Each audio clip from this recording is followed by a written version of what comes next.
তাকে ছাড়া আমি কিভাবে থাকবো, এই একটা কথা কখনো তোমাকে ভালো থাকতে দেবে না।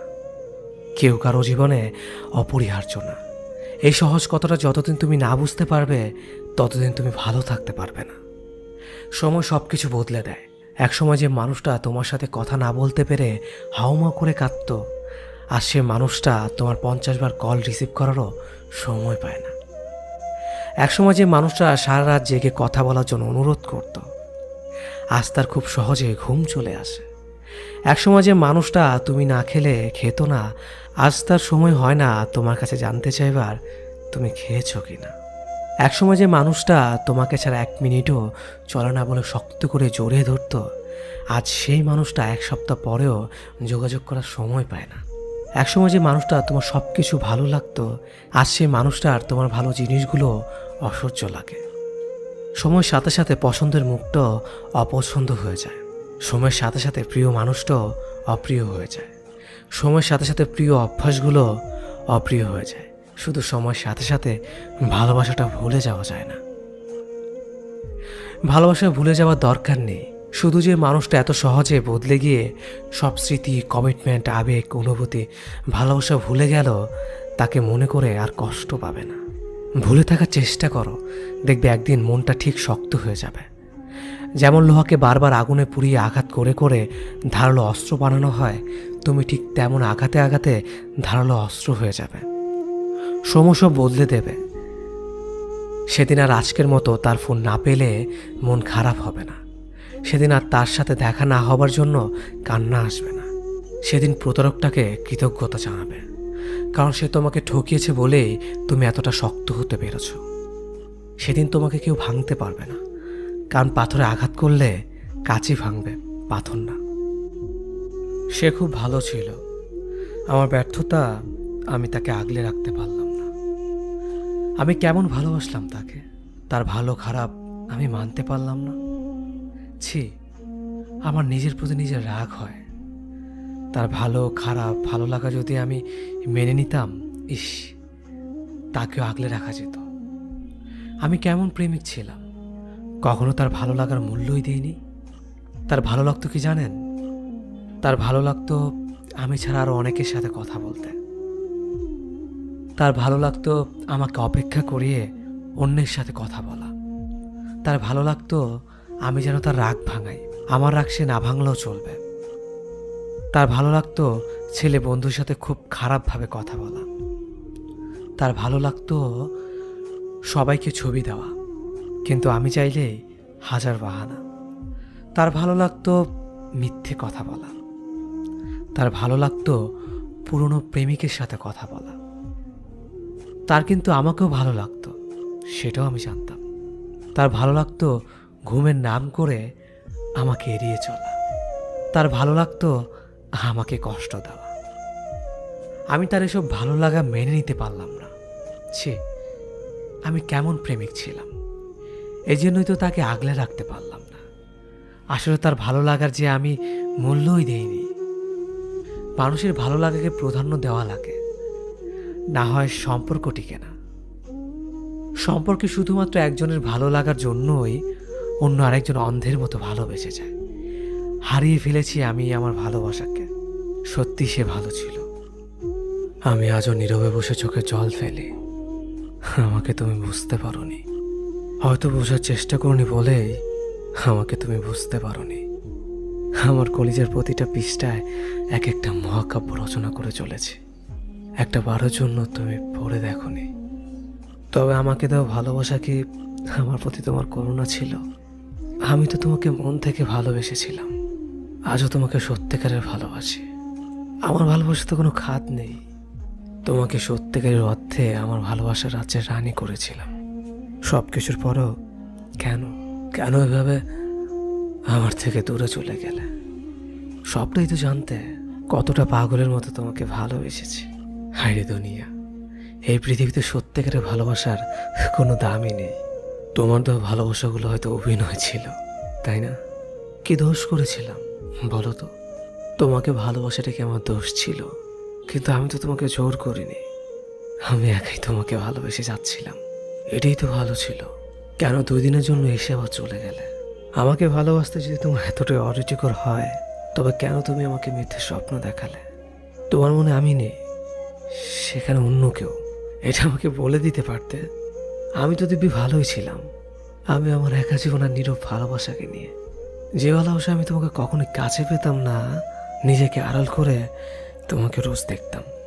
যে ভালোবাসা আমি একাই নিজের ভালোবাসার কথাগুলো বিড়বিড় করতাম। তোমাকে আজও খুব মিস করি। শুধু মিস করো না, তুমি আজও তোমার কলের আশায় থাকে। কিন্তু তুমি তো ব্যস্ত থাকো অন্য কাউকে নিয়ে। যে কটা দিন তুমি আমার সাথে ছিলে, মনে হচ্ছিল আমি হয়তো জিতে গেছি তোমাকে আমার জীবনে পেয়ে। কিন্তু না, সেটা ছিল ক্ষণিকের জন্য। আমি পেয়েও তোমাকে হারালাম। এর থেকে তোমাকে না পেতাম, তাহলে হয়তো এতটা কষ্ট বুকে কখনোই হতো না। এভাবে একা কাঁদতে হতো না আমাকে। আচ্ছা, একটা কথা বলি, আমার মতো কি তোমাকে অন্য কেউ ভালোবাসতে পারবে? না, পারবে না। তুমি আমার ভালোবাসাটাকে এতটাই ছোট করে দেখেছ যে কখনো আমার ভালোবাসাকে বুঝতেই পারোনি। শেষবারের মতো একটা কথা বলবো, কে তোমাকে আমার থেকে এত বেশি ভালোবাসে? কার জন্য তুমি আমাকে এভাবে কষ্ট দিচ্ছ?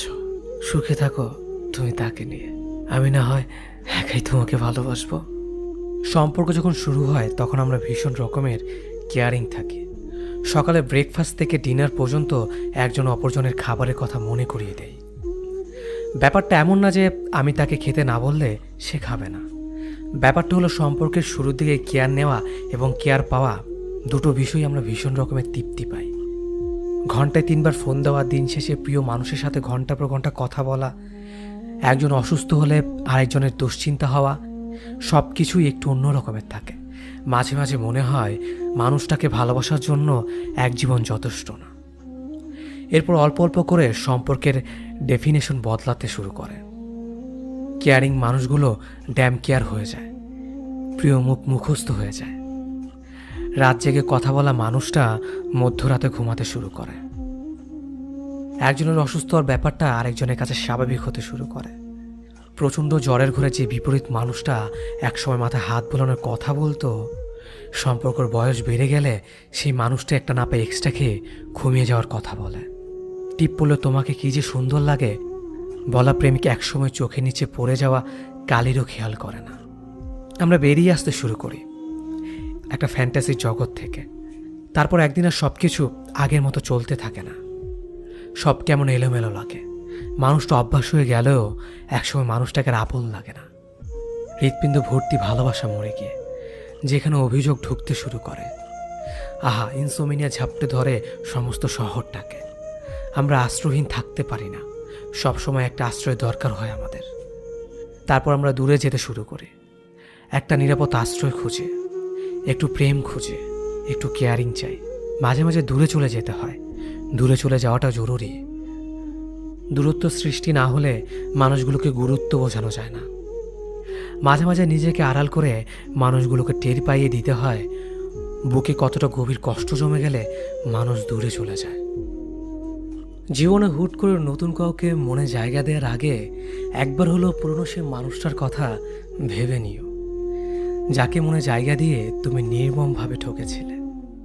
তখন হয়তো তুমি ঠিক আড্ডা বুঝতে পারোনি প্রতারক মানুষটার করা অভিনয়টুকু, যার কারণে মানুষটার কথার মায়াজালে তুমি আটকে গিয়েছিলে। কিন্তু এখনো যদি সেই একইভাবে প্রতারিত হও, তাহলে তুমি এখনো বোকাই আছো। যে ভালোবাসতে চায় তাকেই যে ভালোবাসতে হবে এমনটা কোথাও লেখা নেই। সবাই তো আবার সত্যিকারের অর্থেই মন থেকে ভালোবাসে না। অনেকেরই ভালোবাসার কথার পেছনে থাকে অভিনয়, ছলনা আর প্রতারণার মতো বাজে উদ্দেশ্য। সবার মিষ্টি কথায় নিজেকে ভোলাতে নেই। তোমার জীবনে অনেকেই ভালোবেসে কাছে আসতে চাইবে, কিন্তু সবাই তোমাকে সত্যিকারের অর্থে মন থেকে ভালোবাসবে না। অনেকেই শুধুমাত্র অতীতকে ভুলে থাকার জন্য নতুন করে কাউকে কাছে পেতে চায়। অনেকের কাছে ভালোবাসা শুধুমাত্র সময় কাটানোর জন্য। যে মানুষটা হুটহাট করে জীবনে চলে আসতে চায় তার বিদায়বেলাও হুটহাট করে হয়ে যায়। হঠাৎ করে চলে আসা মানুষগুলো সারা জীবন থাকতে আসে না। এরা অনেকটা অতিথি পাখির মতো খানিকটা সময় মনে নাড়া দিয়ে চলে যায়। অতিথি পাখিকে যেমন আটকে রাখা যায় না, এদেরও ধরে রাখা যায় না। যে জীবন থেকে চলে যেতে চায় তাকে যেমন জোর করে ধরে রাখতে হয় না, তেমনিভাবে যে জীবনে হঠাৎ করেই আসতে চায় তাকেও সাথে সাথে গ্রহণ করতে হয় না। মানুষটাকে অপেক্ষা করাতে হয়, তার ভালোবাসার পরীক্ষা নিতে হয়। এতে করে সঠিক মানুষ চিনতে পারা যায়। জীবনে ভুল কোনো মানুষকে ভালোবেসে ঠকে যাওয়ার থেকে সারা জীবন একা থাকাটাই অনেক ভালো। এতে করে আর যাই হোক, অন্তত ভুল কোনো মানুষের স্মৃতি নিয়ে সারা জীবন বেড়াতে হয় না। ভুল মানুষের স্মৃতি অনেকটাই দেহের ক্ষতর মতো, সারা জীবন চাইলেই একাই কাটিয়ে দেওয়া যায়। কিন্তু জীবনে ভুল কোনো মানুষের জন্য মায়া নিয়ে কাটিয়ে দেওয়া যায় না। সঠিক মানুষটার জন্য অপেক্ষা করে থাকা যায়, কিন্তু ভুল মানুষটার স্মৃতি নিয়ে থাকা যায় না। ভুল মানুষটার কাছে নির্মমভাবে ঠকে যাওয়ার যন্ত্রণা কঠিন, ভীষণ কষ্টের।